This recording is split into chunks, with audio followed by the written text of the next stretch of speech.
Hello, everyone, and thank you for joining the Intuition Revolution. I'm your host, Kim Chestney, and during this unprecedented event, we are talking about new school intuition, the revolutionary way that people today are tapping into their inner genius to do and create extraordinary things. I am so excited to have an extraordinary guest here today to talk about artistic genius and the beauty of following your creative calling.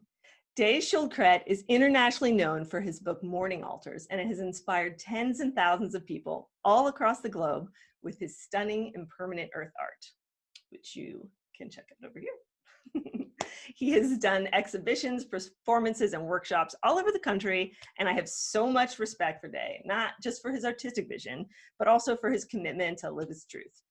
His work has been a personal inspiration to me, and we have created many morning altars in our intuition retreats. People love making them. They're so meditative and grounding, the perfect convergence of creativity and inner peace.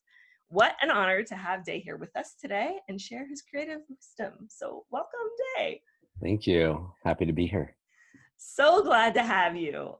This is just such a treat to talk about your work. It's so inspiring, and it's such a great way to kind of mix the creative process and the intuitive process and really to ground yourself in the process. So I'm just interested in talking with you about your journey and your intuition journey. And you've led a really interesting life. You do this awesome work. You were born in New York City and you live in San Francisco. And did intuition play any role in you really finding your voice as an artist, or really having a calling inside you to know that you were really meant to do something like this in your life? I mean, intuition is pretty much everything in this whole thing. It's feeling your way through.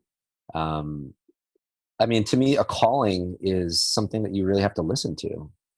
And so, there has to be something on the other end that is calling you forward.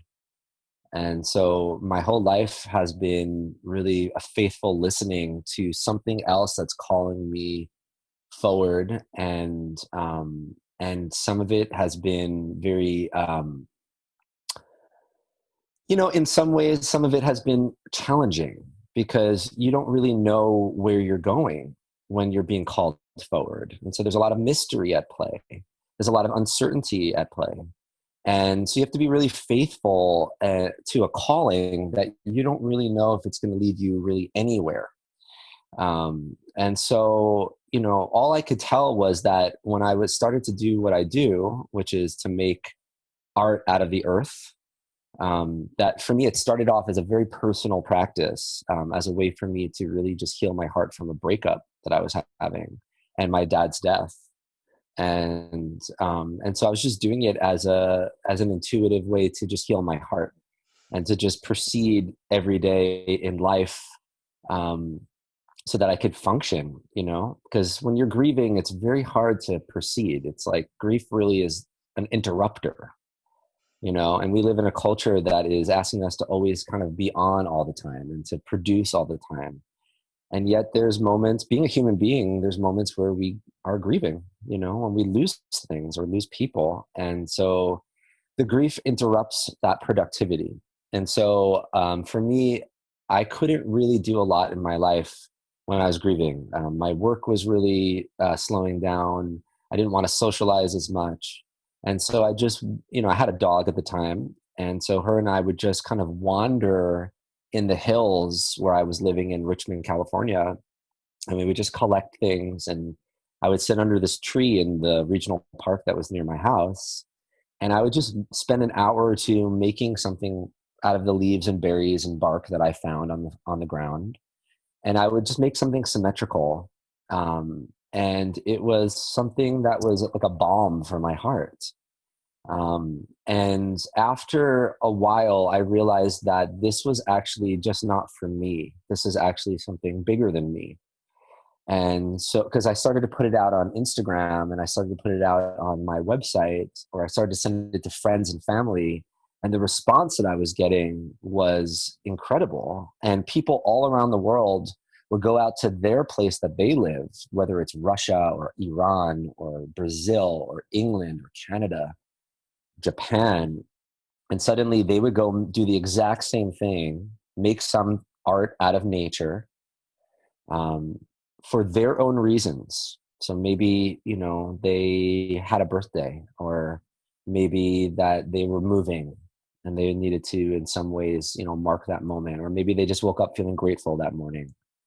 And so they actually would go out and do it for their reasons and then send it back to me and say, I just want to let you know you inspired this. I mean, I got one actually this morning that was really quite moving, not to jump out of my personal story, but I got an email this morning on Instagram from a woman who's in Australia. And, they're experiencing enormous fires. And I'm currently in Occidental California, and the land that I was on actually had to be evacuated this year as well from the fires that were here. And this woman in Australia sent me an email and said, we don't need money. We don't need more things. We need to somehow figure out how to pray for water, for rain. And she said, and I have had no idea how to do that. My culture doesn't teach me that I should have a relationship with the rain.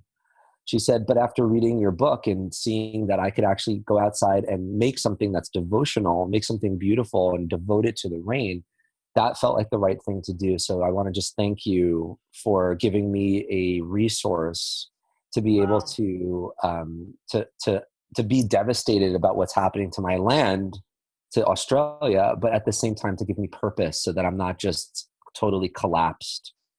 And so that kind of thing I get very often. Mm-hmm. And so to me, when I originally started to get these communications from people all around the world that shared to me how deeply this was impacting them, I realized that I had to change my career. I used to work on Broadway. I used to work in the theater as a director. I also used to be an executive director of a school for teenagers, high school. And I basically abandoned both of these careers. I don't know if I would abandon them. I would just change course, and this calling was calling loud and clear. And so the intuition piece is that I've just gotten, I would say, very good at listening both to the calling and also what's wanted in the time and place that I live. And so that's what my life's been devoted to, which has been very risky. I make art that doesn't last. Right. Nothing, that piece that's right behind you, I made that, and within, 16 hours, that whole thing was gone. It's gone. And so I make art that doesn't last. So it's much harder to sell the original pieces of my art. So I've had to find a way to support this career because I realize how important it is. Mm-hmm. And so a lot of this is just listening and trusting and being courageous, mm-hmm. Being graceful, allowing failures, and getting back up again, and proceeding, because I know that what I'm devoting myself to is bigger than me. Right. And that's the crucial piece in this part, is that I'm devoting my life to, I'm not here to just take something for myself. I'm actually here to give back to the world. Right. And that's sort of where this idea of this calling comes in, right? Because you have this calling for a higher purpose, right? So that there's something more for you. There's something else that you can do to grow and to share this vision, right? So I loved like so many things that you were just saying in there. Like I can't even like figure out which one to pull first. But this issue of like risk taking is so important with intuition, right? Because to really follow our intuition, we're going into the darkness to an extent. We don't know what lies ahead, right? Because we're not following other people. We're not following trodden paths. We're following ourselves, right? Well, we're following ourselves, and we're following a calling. And so I am a big fan of kind of balancing out the external and the internal. And so, you mentioned the word when we first started, the word genius. Mm-hmm. And I think over time that word has become, it's really morphed its definition quite a bit. I don't know if you've heard, what is the woman who wrote Eat, Love, Pray? What is her name? Elizabeth Gilbert. Yeah. So she gave a talk about genius. I saw it. Yeah. Mhm. And also another man by the name of Dr. Martin Shaw gave a talk about genius, and Michael Mead likes to talk about genius. These are wonderful, wonderful elders. And they basically said, a long time ago in the Greek and Roman days, that word actually was referring to a spirit. That was referring to an actual spirit that The would come and muse. go. A muse, yes, Mhm. exactly. That would come and go, not based on anything that you could control, and so you can kind of I would use the word, you can court it or woo the spirit, Mhm. so Mhm. when I wrote my book, this is how I thought. I said, I'm writing a book, and there's a muse that wants to come into the room to help me write. So what does my muse need in order to feel invited? So I would light candles, and I would Ah. get dressed up, and I would make beautiful food, and I would have a beautiful smell in the air. And I tried to make as much beauty in the process as possible to invite this external entity, the spirit, into the space. And Elizabeth Gilbert basically went on to say that as we entered into the 20th century, um, the genius, we stopped identifying it as an external thing. We started to identify it as an internal thing, like I am a genius or you are a genius. Mhm. And the problem with that is that it asks us to be something that we can't really be. And so you have a lot of people that you call geniuses who struggle in their life, Right. and they take drugs or Yes. alcohol, or that, and because they're trying to be something that is way too big. Mhm. And instead of seeing it as a devotional practice of inviting in a spirit or inviting in a muse, Mhm. and to give props to that Yes. muse and thanks. If you read the Odyssey, for instance, Homer starts it off thanking his muse, his genius. He's not talking about himself. Right. Right. Right. He's I talking love, it's about like building a relationship, right? You're it's building a relational. relationship with Exactly. that. Yeah. Yeah. And so that's really the crux of my work with morning altars. Is it's relational. I'm asking people to build a relationship with nature. I'm asking people to build a relationship to their creativity and their muse. I'm asking people to build a relationship with with impermanence. Mhm. Mhm. And this is a very hard thing for us to understand as modern human beings, because we're taught rather to objectify Mhm. things. Mhm. When I was writing my book, my editor actually said to me, I know that you're using the word she to refer to nature throughout the book, but she goes, but I don't think it works. So can you just rewrite the book with the word it? Oh, yeah. And I said, I don't really want to do it. And she said, well, try. And so I went back and I tried for like 10 or 15 minutes, and it did not feel right, Right. because the crux of what I'm trying to do is to weave people into relational behavior. Right. And so I went back and I said, how about I write something in the introduction that helps people understand that I'm trying to teach people how to be in relationship with the living world rather than objectify it. Yeah. And I think the same is true for muse, for creativity. What if our creativity wasn't something that we had, but something that we were gifted? What if it was a relationship to be forged? What if that we could just get better at being in relationship with our muse rather than try and have it for ourselves and trying to be it? So that's, I think, the best way. And you named it, by the way.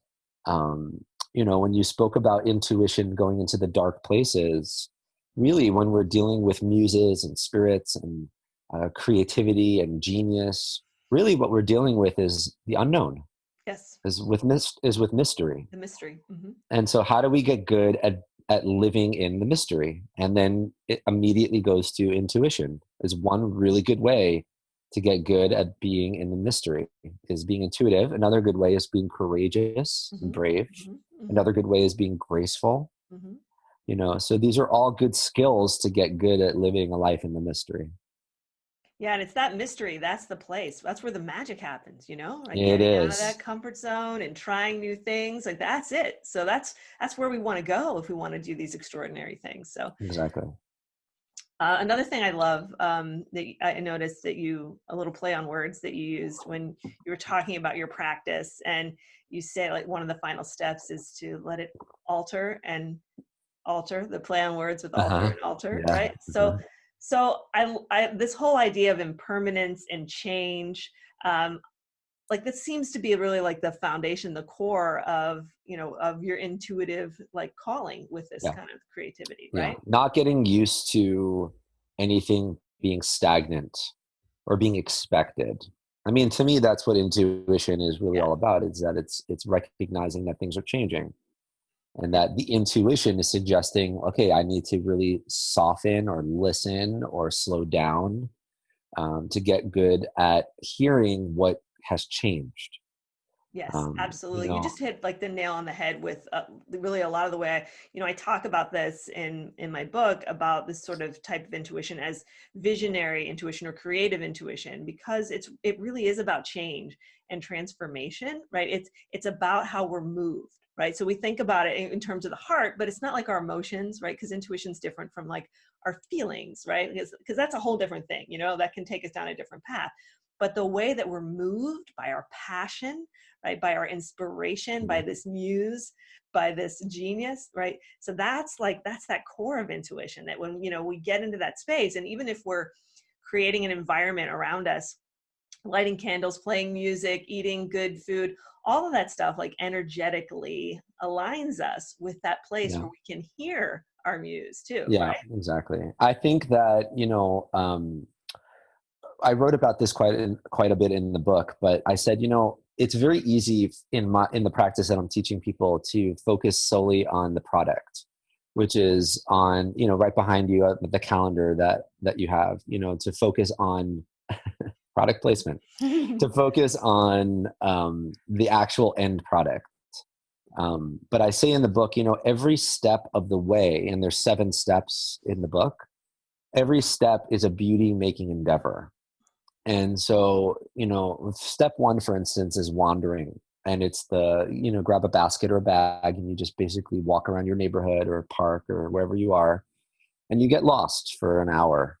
And you don't think that you know where you should go. And you don't think that you know what you should get.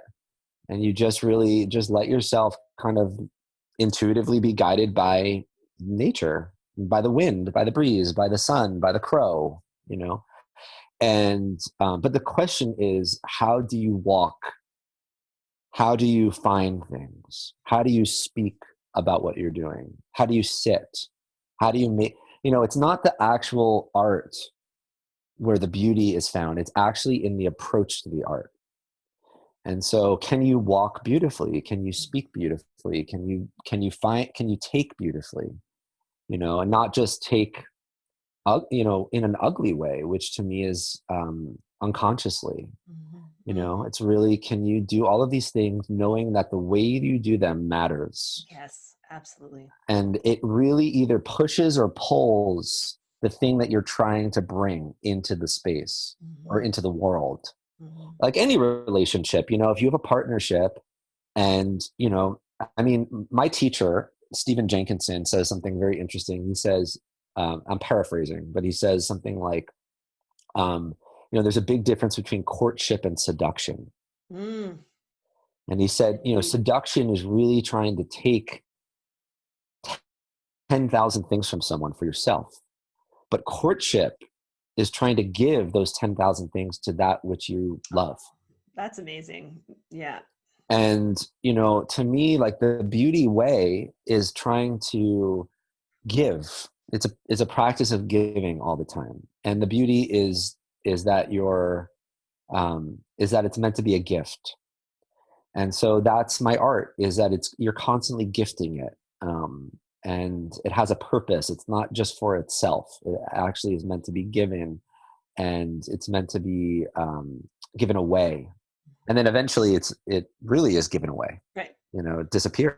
earth. Yeah. And, I'm writing, you and I talked a little bit before this video, and, but actually now's a good time for me to talk about, I'm writing a new book. And, Yes. and so, because it's related to what we're talking about, which is that this new book is really to identify about I'd say 40 life transitions that people are going through, ranging from your child leaves home for college for the first time, empty nest, or you just turned 50 years old, or you just had a miscarriage.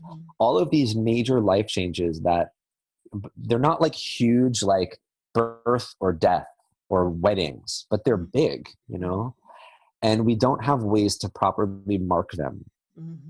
We don't have ways to actually to say this is happening, and to bring beauty to those moments. And so instead we have moments where, your kid leaves home for college, and you maybe go out for dinner as a way to mark it, but then there's all of this change that's there, and I don't know about how how your parents were when you left their home, but like mine did something very similar to a lot of parents, which is my room looked the same for like 10 years. Yeah. And that is a evidence that they were stuck, and they didn't know how to change with the change. Right. And so, ritual is a way that we can mark moments and change with the change. Wow, that is brilliant. That is really a brilliant idea. And it's so true. Yeah. So, beauty is one important way to change with the change, making something beautiful or doing something beautiful as a way to mark that moment. Right. And becoming conscious of that change and not like pushing it down or trying not to look at it, or right. You're just working through it and experiencing it. Yeah. And adorning it. Yeah. What a beautiful way. The change. Yeah. Yeah. Yeah, it's so funny. This whole thing reminds me of, so I'm an artist too. And when I was in college, I had my first abstract. I'm an oil painter, but I graduated with a degree in oil painting. So everyone said I wasn't going to do anything with my life with an oil painting. So I just like I love proving them wrong. I got that oil painting degree and I'm doing all right. But my very first abstract painting class, I remember my professor saying, we were just making marks, we were just doing it was just huge canvas and he just wanted us to make marks. And we're like, what? Like, what a waste of time. And then we started doing it. We started to realize that it's this act of becoming conscious of the marks you're making and experiencing that, right? And not getting caught up in the form and caught up in the representation, and just being part of that meditative experience. Reminds me a lot of the process when we're making these beautiful pieces of impermanent art. Exactly. Yeah. And for me, I wrote a little bit in the book about how it's reminding me how I speak about the material that I work with, and that they actually speak to me and they speak to each other. And so when I put down a pine cone and then I'm putting down some berries, they become alive.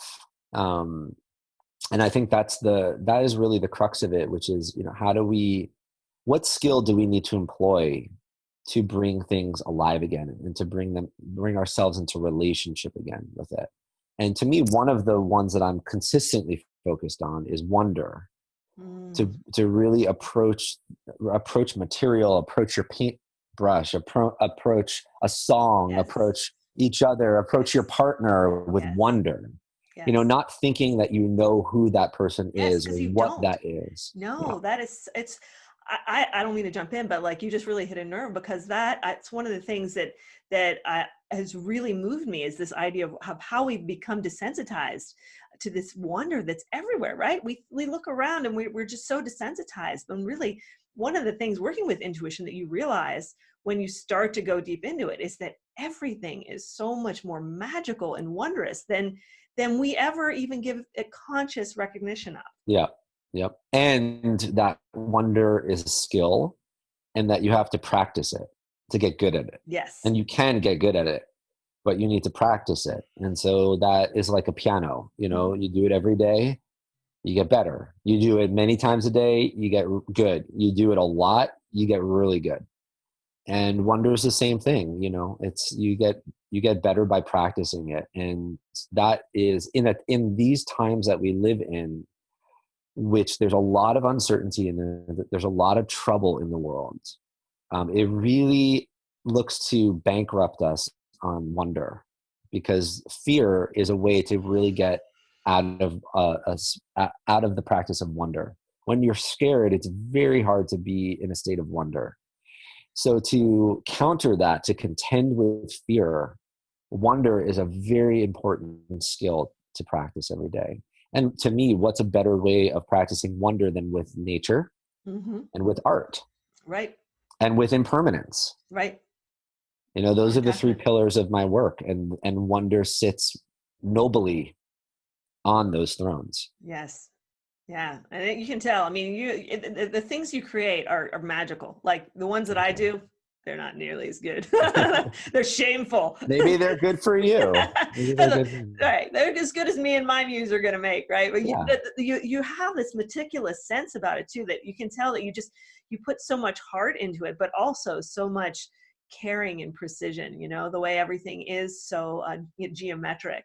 Well, I But get to also alive. exercise my, I think we often demonize in this culture perfectionism, Mhm. being a perfectionist. And, like there's a lot of conversations on like, you get out of your perfectionism, just let it go. Like, and apparently I have a very strong perfectionist. But I employ my perfectionist in certain avenues, so that my perfectionist isn't necessarily trying to get perfect in my relationships with like a partner, but instead it's trying to get good at like making a piece of art. It's you healthily know channeled perfectionism. but here's the thing with perfectionism. Even I employ my perfectionist with my art, but it's a losing battle because I make art outside. Right. So no matter what, the sun will set or the wind will blow or the rains will come or an animal will come and eat something that I'm doing, sometimes in the middle of me doing it. And I'll have to contend with my own sense of like how I want things to be. Right. And that's a very healthy thing to do, which is you strive so hard to make it look exactly how you want it to be. And then you eventually come to the limitation of how you want it to be.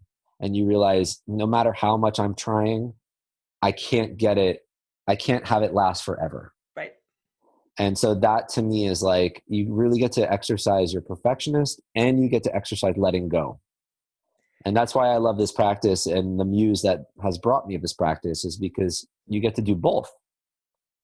And it's very rare for something that allows you to do both of those things. I think, for instance, meditation is one, right? Your Mm-hmm. mind's so focused, but at the same time, not too focused, Right. not too rigid.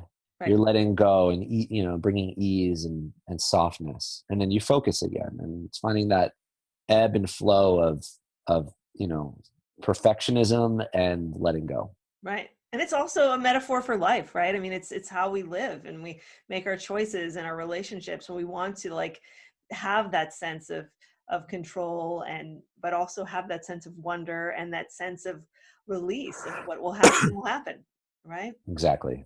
Yep. So, Yes. so this has been like a super fun conversation and so inspiring. Is there anything else before we go that you want to share with people, or any advice that you could give for folks out there who love what you do and really want to, channel their own inner muse and perfectionism in a way that's good for their calling and their life? Sure. I once had I was at I taught a workshop at a festival a few years ago, and I gave a lecture, and then I was bringing a group out to make earth altars. And this woman came up to me before we started, and she said, I just want to let you know the lecture was amazing. Thank you so much. I'm from New York. I'm a surgeon. I am really not creative. So I'm going to go, but it's really been amazing. Thank you so much. And I'm very stubborn. And so I said to her, no, no, no, no, no. Come back. Yeah, I said, no, no, no, you can't fuck this up. Yeah. You can't. So why don't you just start in the middle, put something down, and then ripple from there, ripple out, make something. And it doesn't have to be perfect and it doesn't have to be right. It just has to be something that you play with for some time. And so she said, fine, I'll do it. And so about an hour later, we gathered the group together to go look at other people's pieces, and she was missing. And so I thought that she just left.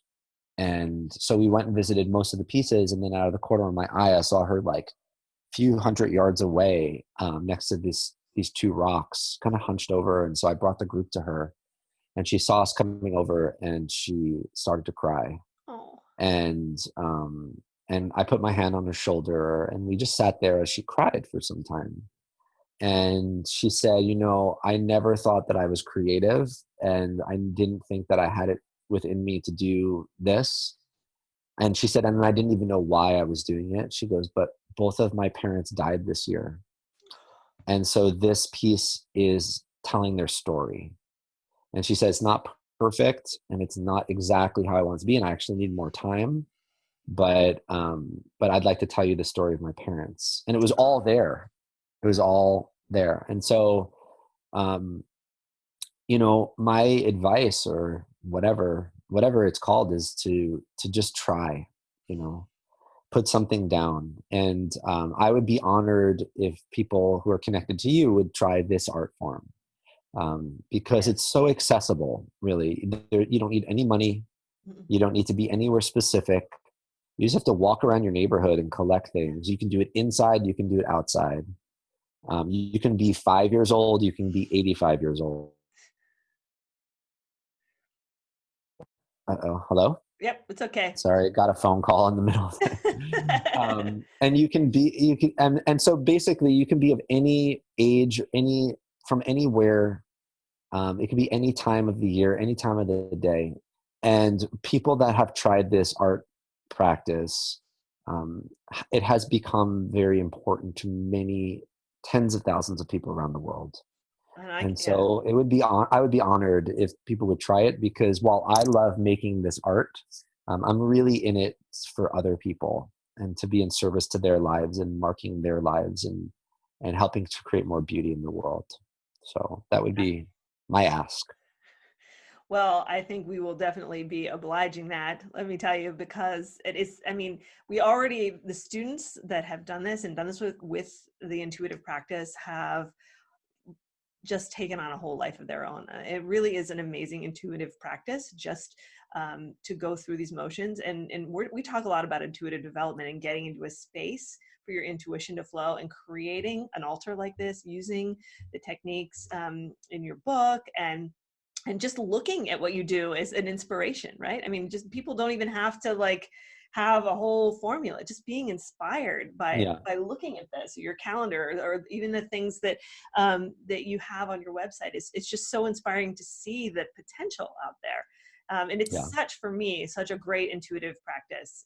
It really grounds me and allows me to get into that place where I can hear my inner guidance, and hear my callings, and hear all of this, the good stuff that we want to be hearing, instead of all that icky stuff, right? Mm-hmm. So I'm just super excited about your next book. And thanks for sharing all of this stuff with us today. You have been a wealth of wisdom. Even talking with you has just been even more inspiring than seeing your stuff. So I can only await to see what this next book has for us. And you guys out there, if you want to get his book, Morning Altars, a 7-step practice to nourish your spirit through nature, art, and ritual, you can get it on his website, or pretty much Amazon, anywhere, right? or all over the place. Yeah. Or see him at a festival or workshop near you soon, because I think you do a lot of events too. I do. Yeah. Right. And go on Instagram. I'm very I'm very proud of that platform. It's really allows me to reach a lot of people, and to really just bring a lot of beauty there. Yeah, so. Daily inspiration too. When you see all these beautiful things coming up, it's just beautiful. It's beautiful to see all the wonder that comes up in the Instagram feed. So awesome. Well, thanks so much, Day. It's been wonderful talking with you, pleasure. and we'll talk with you soon. Sounds good. Bye. Bye.